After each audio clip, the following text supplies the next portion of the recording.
Jumpa kembali di Barapati Raja channel puisi. Saya ingin mengucapkan selamat menjalankan ibadah puasa di tengah pandemi yang membuat waktu seperti pedang yang makan sampai kenyang. Pada malam hari ini saya ingin hadir ke hadapan teman-teman dengan membacakan beberapa puisi dari karya saya sendiri maupun beberapa penyair-penyair senior. Yang pertama, saya ingin membawakan sebuah sajak yang menurut saya memiliki tendensi cukup sufistik ya, dari Mbah Nun yang berjudul Kesaksian Orang Biasa.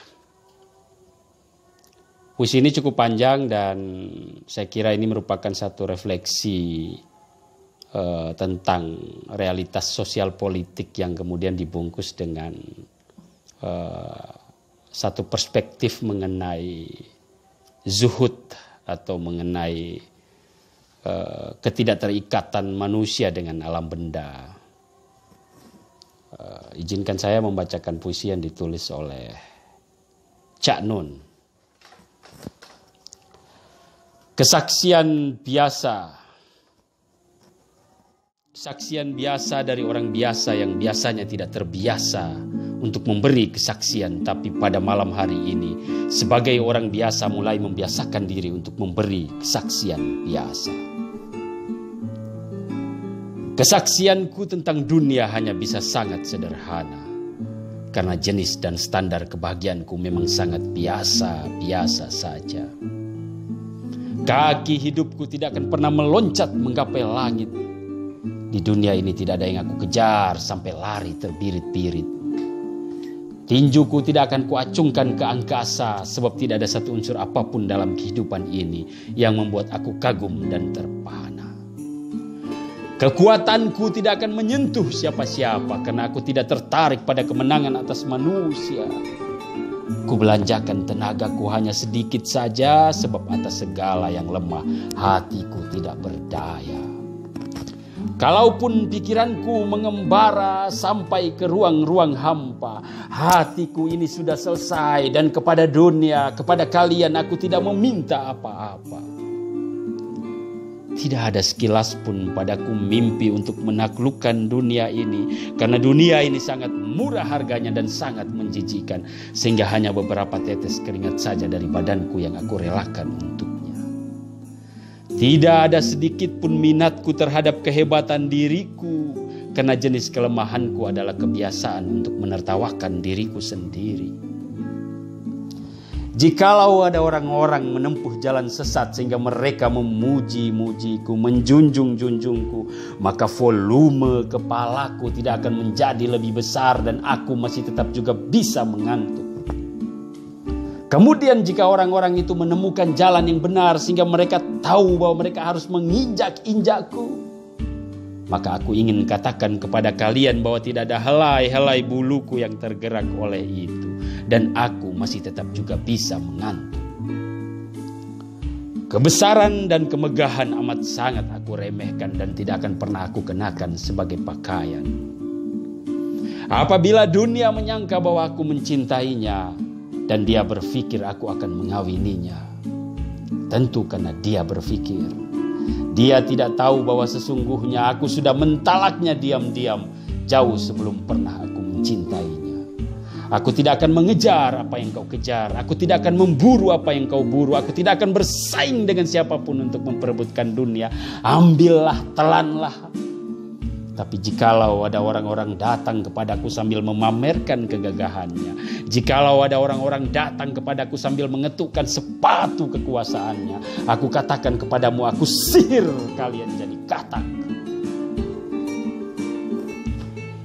Cobalah engkau berkaca, apakah wajah yang kau temukan di kaca itu benar wajah manusia?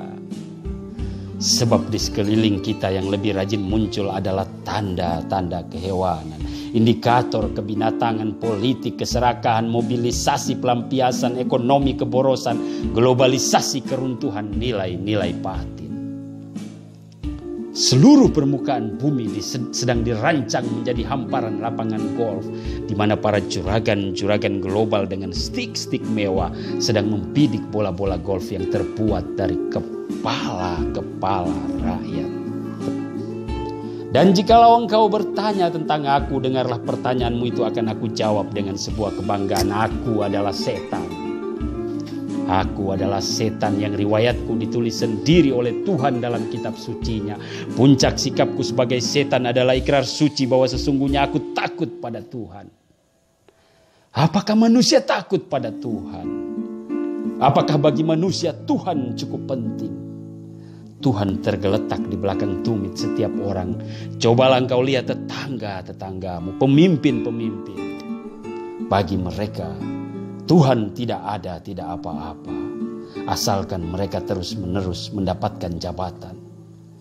Tuhan bukan subjek yang diturut sertakan dalam setiap proses pengambilan keputusan. Apakah aku ini diriku? Dan kalau aku sudah bukan diriku, akankah lahir anakku yang berasal dari dirinya? Kalau aku sudah hilaf karena diriku digantikan oleh diri seragam, produksi massal yang mana darinya masih terdapat nilai-nilai yang masih mungkin tertinggalkan. Bangsaku sudah bukan bangsaku. Bangsaku hanya bahan dasar alam sebagaimana batu bara yang ditambang, dicetak oleh industri globalisasi, dijadikan plastik dan robot barang dagangan. Pemerintahku hanya anjing herder. Pikirannya dikendalikan oleh para stakeholder. Merahkah ini, hijaukah itu, apakah ini baik, apakah itu buruk, ditentukan tidak berdasarkan nurani dan akal pikiranmu, karena sudah ada paket makro untuk itu. Mana yang disebut maju, mana yang disebut mundur, apa yang hina, apa yang mulia, siapa nabi, siapa teroris, bukan hakmu untuk menentukan. Bumi mengecil seukuran bola golf, diambil, dipukul, diambil, dibuang atau dikeranjang sampahkan. Dan bangsaku terdaftar sebagai pelacur unggul. Tergolek, diranjang, disetubuhi kapan saja Mr. Global Stakeholder menghendakinya. Sekujur badan disemprot parfum demokrasi. Kita dihibur dengan lagu dusta tentang hak asasi. Mata kita dipejamkan dengan hawa toleransi. Mulut dingangakan sibuk menelan sperma globalisasi. Tapi bangsaku tidak kehilangan dirinya. Karena bangsaku yang ini sejak lahir memang sudah bukan dirinya. Thank you. Sajak panjang banget dari Mbah Nun. Saya pikir puisi ini merupakan satu bentuk saksian ya, yang dibalut dengan kritik sosial terhadap realitas dunia mutakhir. Bagaimana globalisasi telah melipat ruang dan waktu. Anda yang di rumah terhibur dan bisa menimba inspirasi dari sajak-sajak pendek dalam beberapa karya terbaru ini. Yang pertama berjudul Fragment. Fragment. Ada 3 derita, dilahirkan, hidup dan mati mencintaimu. Angin gersang menghamburkan manik-manik usia. Kini lebih teguh hatiku dari bebatuan gurun perak. Karena cinta, kulalui jalan para martir. Hanya ada satu bahagia, ciumanmu yang datang padaku subuh hari, seperti maut. Oke, itu sajak yang pertama. Saya kira itu sajak yang terlalu pendek mengisi malam-malam panjang ini. Yang kedua, bertajuk Dengan Hati Apakah. Ini merupakan refleksi saya tentang bagaimana kemanusiaan yang hilang tempat di tengah realitas kehidupan sosial maupun politik kita yang diwarnai dengan berbagai intrik dan ketidakberpihakan terhadap kemanusiaan.